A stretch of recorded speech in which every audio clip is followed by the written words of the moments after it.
ಆ ಸಮರ್ಥನೆಯನ್ನು ಮಾಡ್ತಾ ಇರತಕ್ಕಂಥದ್ದು ಮತ್ತು ಕಾಂಗ್ರೆಸ್ನ ಮತ್ತೊಬ್ಬ ವಿಧಾನ ಪರಿಷತ್ತಿನ ಸದಸ್ಯರು ಕರ್ನಾಟಕದಲ್ಲಿ ಏನೋ ಒಂದು ದೊಡ್ಡ ಮಟ್ಟ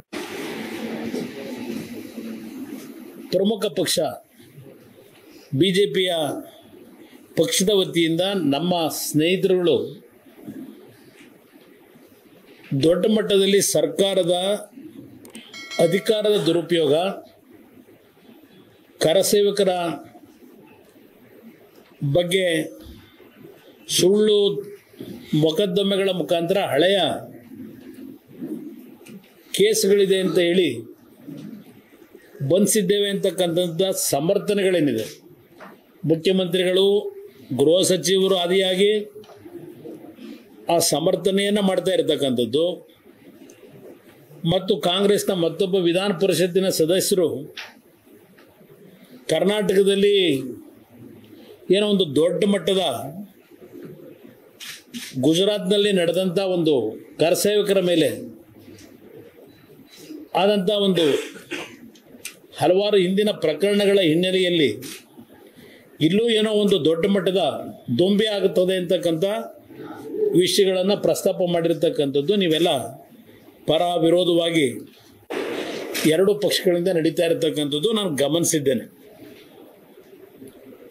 ಇಲ್ಲಿ ನಾನು ಈ ರಾಜ್ಯ ಸರ್ಕಾರದ ಅಧಿಕಾರ ದುರುಪಯೋಗ ಅಂತಕ್ಕಂಥದ್ದು ಈ ಸರ್ಕಾರ ಬಂದ ಮೇಲೆ ಯಾವ ರೀತಿ ನಡೀತಾ ಇದೆ ಅಂತಕ್ಕಂಥದ್ದು ಇವತ್ತು ನಮ್ಮ NDA ಪಕ್ಷ ಏನಿದೆ, ಮಿತ್ರ ಪಕ್ಷ, ದೊಡ್ಡ ಪಕ್ಷವಾಗಿ ಏನಿದೆ, ಬಿಜೆಪಿಯ ನಾಯಕರುಗಳು, ಆ ಪಕ್ಷದ ಕಾರ್ಯಕರ್ತರು, ಆ ಪಕ್ಷದ ಸಂಘಟನೆಗಳ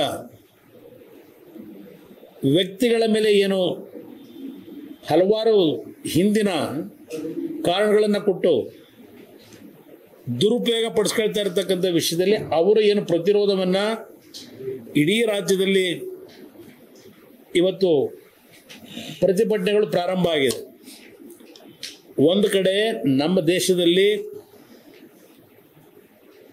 ಶ್ರೀರಾಮನ ಟ್ರಸ್ಟ್ ವತಿಯಿಂದ ಅಯೋಧ್ಯೆಯಲ್ಲಿ ಇವತ್ತು ದೇವಸ್ಥಾನದ ಶ್ರೀರಾಮನ ಪ್ರತಿಷ್ಠಾಪನೆ ಉದ್ಘಾಟನಾ ಕಾರ್ಯಕ್ರಮದ ಬಗ್ಗೆ ಇಡೀ ದೇಶದಲ್ಲಿ ಚರ್ಚೆ ನಡೀತಾ ಇರತಕ್ಕಂಥ ಸಂದರ್ಭದಲ್ಲಿ ನಮ್ಮ ರಾಜ್ಯದಲ್ಲಿ ಏನು ನಡೀತಾ ಇದೆ, ಇಲ್ಲಿ ಹಲವಾರು ಸಮಸ್ಯೆಗಳನ್ನು ನಾವು ಎದುರಿಸ್ತಾ ಇದ್ದೇವೆ. ಇವತ್ತು ಸಹ ರಾಜ್ಯದ ಮಂಡ್ಯ ಜಿಲ್ಲೆ ಇರಬಹುದು, ಉತ್ತರ ಕರ್ನಾಟಕದಲ್ಲಿ ರೈತರು ಬೆಳೆ ಸಾಲ ತೆಗೆದುಕೊಂಡು ಕಟ್ಟಲಿಕ್ಕಾಗದೆ ಆತ್ಮಹತ್ಯೆ ಮಾಡಿದ್ದಾರೆ ಅಂತಕ್ಕಂಥದ್ದು ಮಾಡ್ಕೊಂಡಂಥ ವಿಷಯಗಳನ್ನು ಇವತ್ತು ಪ್ರಸ್ತಾಪ ಪತ್ರಿಕೆಗಳಲ್ಲಿ ಬಂದಿದೆ, ಗಮನಿಸಿದ್ದೇನೆ. ಇದು ಯಾವುದರ ಬಗ್ಗೆನೂ ಸರ್ಕಾರಕ್ಕೆ ಕಾಳಜಿ ಇಲ್ಲ. ಅವ್ರಿಗೊಂದು ರೀತಿಯಲ್ಲಿ ಈ ರೀತಿಯ ವಿಷಯಗಳನ್ನು ಮುಂಚೆಲೆಗೆ ತಂದು ವಿಷಯಗಳನ್ನು ಇವತ್ತು ಬೇರೆ ಬೇರೆ ಕಡೆ ಡೈವರ್ಟ್ ಮಾಡ್ತಾ ಇರತಕ್ಕಂಥದ್ದೇನಿದೆ, ಸರ್ಕಾರದ ಹಲವಾರು ರೀತಿಯ ನಿಷ್ಕ್ರಿಯತೆ ಏನಿದೆ ಅದೆಲ್ಲವನ್ನು ಮರೆಸ್ತಕ್ಕಂಥದ್ದು ಒಂದು ಕಡೆ ಪ್ರಾರಂಭ ಆಗಿದೆ. ಇವತ್ತು ಒಂದು ರೀತಿಯಲ್ಲಿ ಕಾಂಗ್ರೆಸ್ ಸರ್ಕಾರದಲ್ಲಿ ಈ ಒಂದು ಶ್ರೀಕಾಂತ್ ಪೂಜಾರಿಯ ಪ್ರಕರಣವನ್ನು ದೊಡ್ಡದು ಮಾಡಿ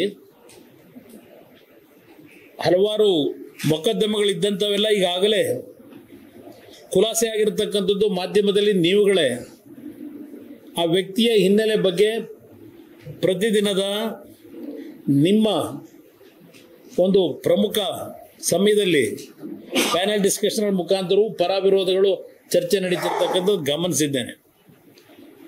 ಇದರ ಜೊತೆಗೆ ನಾನು ಕರಸೇವಕರ ಮೇಲೆ ಒಂದು ರೀತಿ ಇವರು ದಬ್ಬಾಳಿಕೆ ಮಾಡ್ತಿರೋದು ಒಂದು ಕಡೆ ಸರ್ಕಾರ ಹಿಂದಿನ ಪ್ರಕರಣಗಳನ್ನು ಇಟ್ಕೊಂಡು.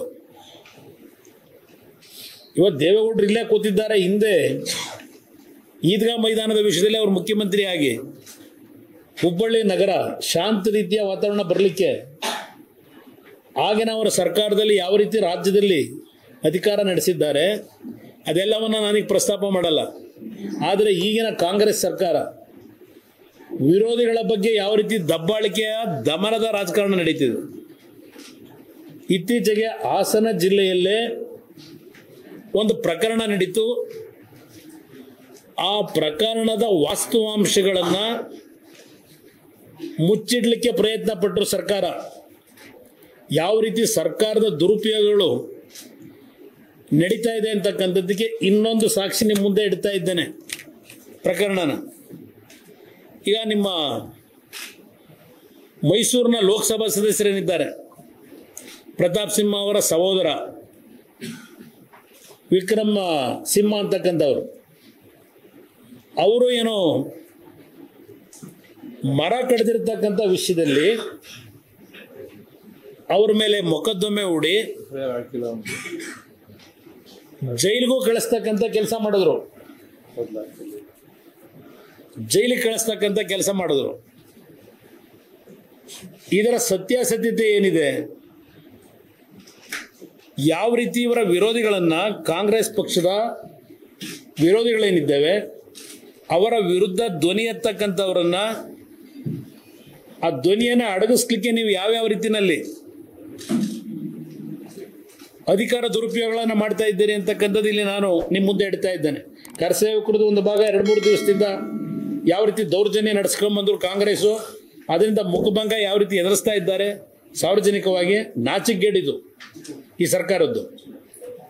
ಇಲ್ಲಿ 5 ಜನ ಅರಣ್ಯ ಇಲಾಖೆ ಅಧಿಕಾರಿಗಳನ್ನ ಸಸ್ಪೆಂಡ್ ಮಾಡಿದ್ದಾರೆ.